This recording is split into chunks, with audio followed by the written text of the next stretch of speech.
GameStop stock is up almost 1,900% this year, and it's up almost 400% just since last Friday. On Friday, January 22nd, the stock price rose so quickly that trading was actually halted for the stock. In this video, I'm going to try to figure out why the stock price has risen so much this year, as well as why the stock price has been jumping so quickly recently. As always, stick around until the end of the video to figure out whether or not I decide to invest in this stock. So let's start out by talking about what GameStop does and why the stock price had been rising slowly throughout the year up until Friday the 22nd. GameStop is a video games and consumer retailer with over 5,509 locations across the world, with the majority of those locations in their native United States. They primarily sell video games and video game accessories, and for a while there, they were one of the most dominant video game sellers in the country. This status has unfortunately declined somewhat for the company over the past several years, as a lot more video game sales have moved to digital platforms like Xbox Live, PS Plus, and Steam. Consumers are just much less likely to travel to a physical store to purchase a disc nowadays. This slow decline can be seen in the stock's ticker symbol over the past several years, but it does not explain the meteoric rise in the stock price over the past 6 months. So that's a quick overview of the company, but now let's talk about why the stock price has risen over 1,900% this year, with most of that in the past month. Despite its incredible performance in the stock price, GameStop has seen continued sequential decline in their revenue over the past 2 years. Recently, however, the entrepreneurial founder of Chewy.com, Ryan Cohen, decided to buy a large stake in GameStop and turn it around. These efforts became public back in November when he published an open letter to the board of directors suggesting some changes that they need to make to turn the company around. Not too long after this, he and 2 other alumni from Chewy.com actually joined the board of directors at GameStop. Well, retail investors on apps such as Robinhood seem to think that him joining the board was really good for the company and that he might be able to turn it around because the stock price immediately started rising. At the same time, many institutional investors, like large hedge funds, seem to think that the stock was just becoming more and more overvalued as the stock price rose while the revenue decreased. And so what happens anytime a stock is deemed to be overvalued? Short sellers start moving in. So first off, what exactly is a short seller? Short sellers are basically people who use options to make money off of a stock when the stock price goes down. What they do is they borrow the stock at its current price from their brokerage, and then if the stock price goes down, they can buy more of the stock at that new price and then give those shares back to the brokerage, effectively pocketing the difference between the original price and the new price. This is called covering their position.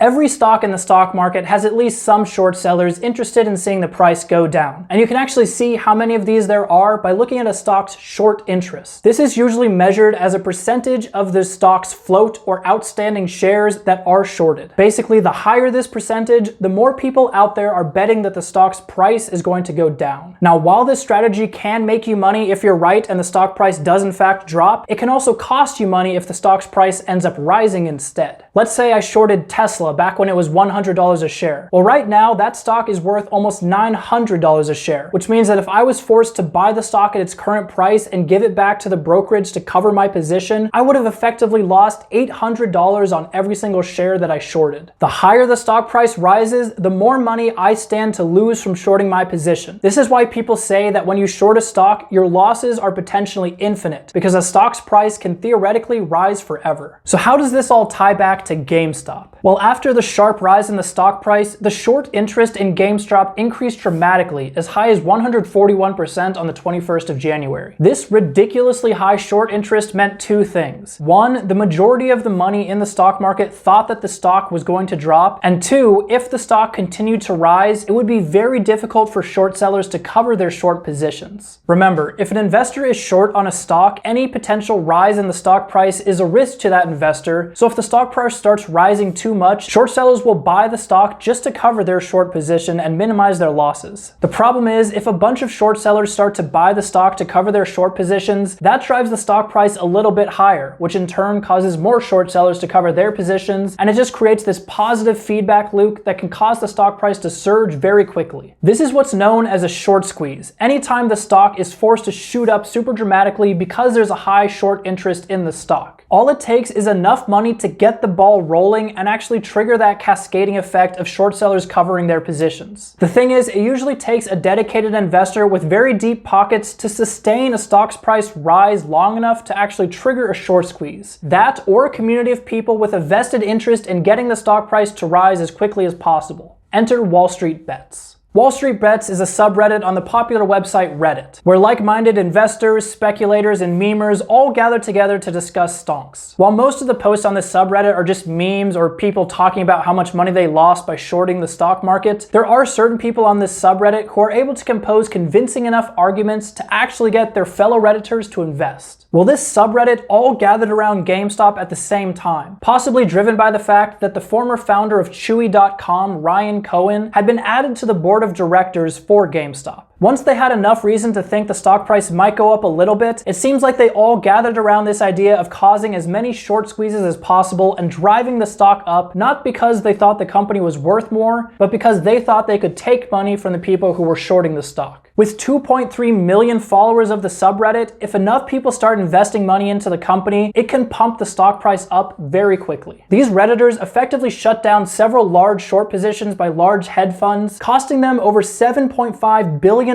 year to date. And remember, the year's not even a month old yet. One aspect of this whole drama is whether or not the actions being taken by Wallstreetbets could be illegal. Some have accused the subreddit of effectively manipulating the stock by acting as a group in a pump and dump scheme. This would be an example of price manipulation, which is defined as any time a group of people work together to intentionally artificially raise or lower the price of a stock and then succeed in making the price of the stock rise or drop artificially. So if, for example, a large group of investors all pooled their money together in order to intentionally cause a short squeeze, that could be price manipulation. The issue is, Wallstreetbets might not meet the definition of a coordinated group, because after all, it's just a public forum where people post their own ideas, and everybody is free whether or not to follow them or not. This might just be an example of where the existing law hasn't caught up yet with the fact that we live in an internet age where people's ideas can spread very quickly and virally. To make matters worse, some short sellers with a high public presence, including Citron, have released reports accusing GameStop's stock price of being fraudulent, possibly with the goal of driving the stock price down. What has resulted is two groups of investors, one trying to drive the stock price up and the other trying to drive the stock price down.